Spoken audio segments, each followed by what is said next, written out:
رمضان المبارک کا ہر دن، ہر رات، گھنٹہ، منٹ اور سیکنڈ صرف وقت کا حصہ نہیں بلکہ ایک موقع ہے۔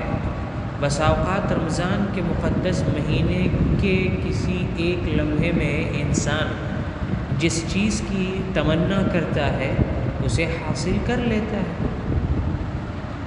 اعلیٰ ترین درجات اور بیش بہا انعامات حاصل کر کے اپنی مراد کو پا لیتا ہے۔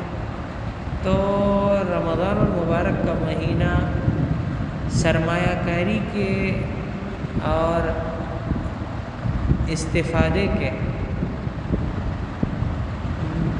بڑے اہم ترین مواقع میں سے ایک موقع ہے، جس سے فائدہ اٹھانے کی کوشش کرنی چاہیے اور معمولی مواصلاتی پروگراموں میں مشغول ہونے اور بیکار ٹیلی ویژن پروگراموں میں اس کو دیکھ کر اپنے اوقات کو ضائع کرنے سے بچنا چاہیے، کیونکہ یہ سب چیزیں اللہ کی رحمت سے دور کرتی ہیں۔